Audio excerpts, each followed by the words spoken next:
사랑하는 기쁨의 교회 가족 여러분 안녕하세요. 오늘 우리가 함께 묵상할 말씀은 사도행전 3장 1절에서 10절의 말씀입니다.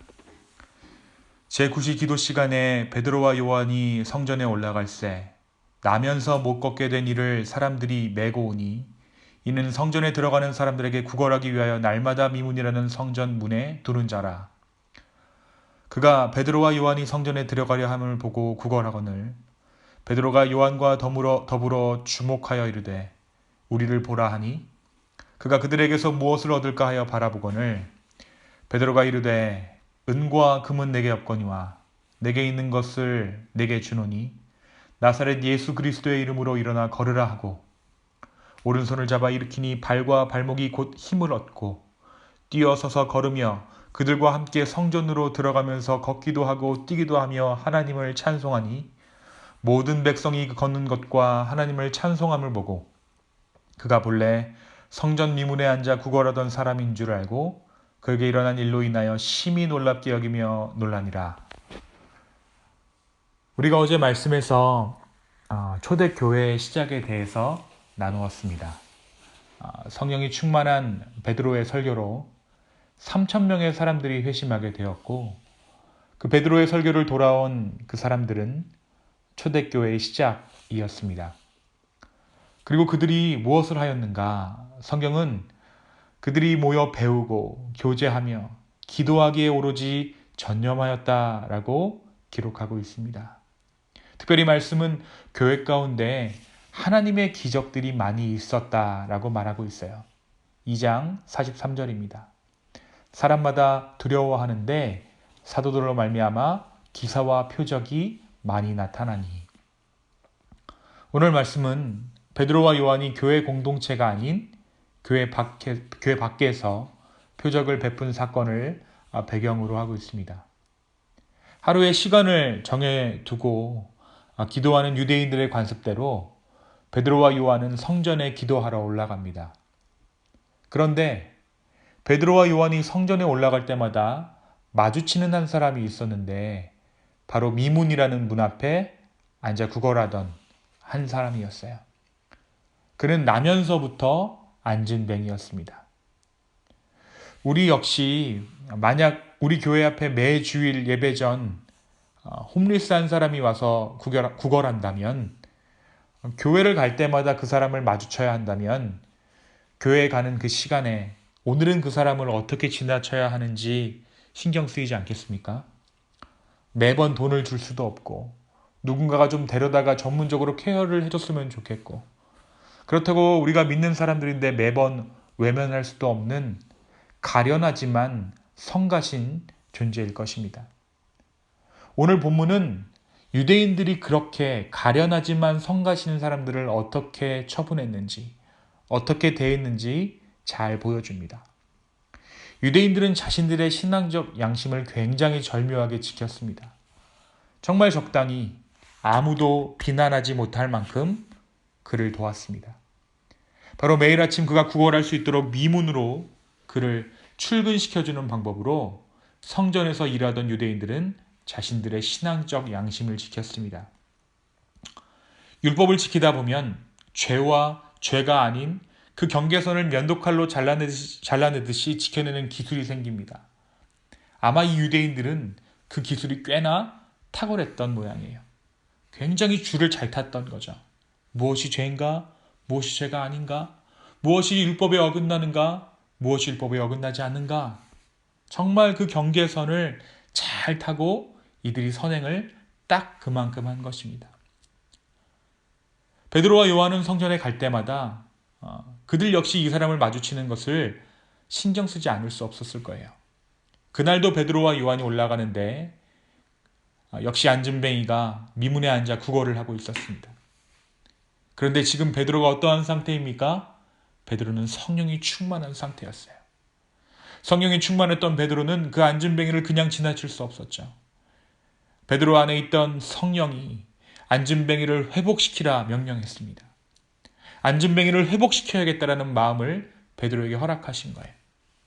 성령으로 인해 그리스도와 연합한 베드로는 예수님께서 하셨던 대로 그 앉은뱅이를 일으켜 세웁니다.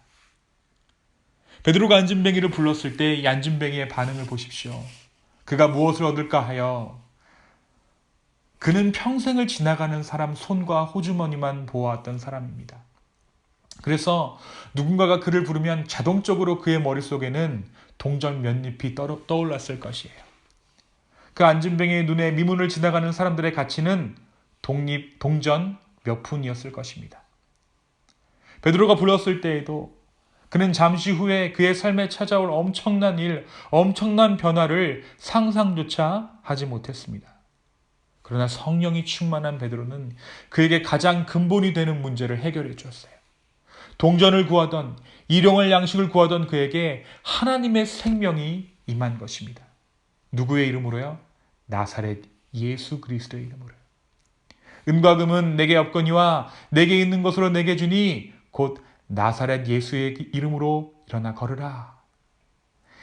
나사렛 예수 그리스도의 이름으로 일어나 걸으라. 그 말 한마디에 그에게 생명이 임한 것이죠. 예수 그리스도와 연합한다는 것, 그 앞에 나아가는 것은 이와 같습니다. 우리 모두 우리 수준에서 필요한 무언가를 하나님 앞에 구하죠. 그런데 하나님께서 그런 무언가를 구하는 우리를 향해 주시고자 하는 것은 따로 있습니다. 바로 하나님의 생명이에요. 어떻게 보면 이미 주신 건지도 모르겠어요. 하나님은 이미 우리에게 하나님의 생명을 주셨습니다. 그가 누구죠? 나사렛 예수 그리스도죠. 오늘 베드로가 그 안진뱅이를 향해 명령했던 그 이름, 바로 나사렛 예수의 이름이 우리 안에 있습니다. 안진뱅이를 대했던 유대인들의 태도, 적당히 도와주면서 면피했던 수준의 선행, 혹은 동전 몇 잎을 던져주는 것으로 자신의 신앙적 양심을 다했던 수천수만의 사람들. 우리는 그 안에서 살고 있어요. 그러니까 우리는 그만큼밖에 구하지 못하는 것입니다. 그리고 그 정도 수준의 해결책을 갈구하며 사는 것에 굉장히 익숙해져 있습니다. 하지만 하나님께서 우리에게 허락하신 것은 그만한 것이 아닙니다. 바로 하나님 자신, 하나님 스스로를 우리에게 주셨다는 것이죠. 그 예수 그리스도의 이름을 우리에게 주셨습니다. 오늘 이 치유의 사건은 베드로와 요한이 세상 가운데 행한 첫 번째 표적입니다. 이후 베드로와 요한은 가는 곳마다 하나님의 기적과 표적을 베풉니다. 누가 하던 사역인가요? 바로 예수님께서 하시던 그 사역을 하는 것입니다. 예수님께서 살아계실 때에는 믿음이 없어 능력을 행하지 못했던 그들에게 성령이 임하자 예수님의 사역 그대로를 하게 된 것입니다. 그런데 이러한 치유, 신유가 가르치는 것을 바라보는 것이 더욱 중요합니다. 왜 이런 병 나음이 일어났는가? 왜 이런 은사가 주어졌는가? 그 이유는 바로 하나님 나라. 그 하나님 나라를 증거하기 위함이었습니다. 하나님 나라는 이런 곳이다. 온전한 회복이 있는 것이다. 안진뱅이의 회복을 통해 안으로는 교회, 밖으로는 세상 가운데 그 하나님 나라를 증거하게 되는 것이죠. 오늘 말씀에서도 주변 사람들은 이 기적을 보고 하나님 나라를 보았다라고 말씀은 이야기합니다. 사랑하는 여러분, 하나님께서 우리에게 행하시는 놀라운 은혜들, 우리의 삶을 모양으로 축복하시고 생명 주신 이유는 이것입니다. 바로 하나님 나라의 전하는 것입니다. 주님은 우리의 삶을 통해 그리고 우리 안에 행하시는 그 일들을 통해 하나님 나라를 선포하고 계세요. 오늘 이 하루의 삶이 하나님의 온전한 통로로 하나님의 일하심을 증거하는 소중한 인생으로 살아가게 되었음을 감사하는 저와 여러분 되었으면 좋겠습니다. 우리 안에 성령이 계십니다. 우리가 예수님의 이름으로 기도하게 되었습니다.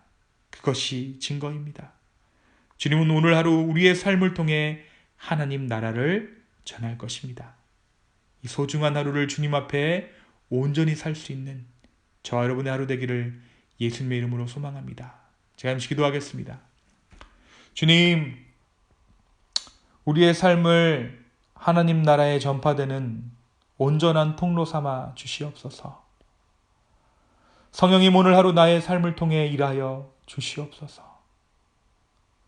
주님, 우리가 정말 작은 것을 구하며 나아가는 이때에 하나님은 이미 모든 것을 허락하여 주심을 깨닫게 하여 주시고, 그것들을 통하여서 온전한 하나님의 나라가 이 땅 가운데 임하는 놀라운 역사를 우리의 눈으로 바라보게 하여 주시옵소서.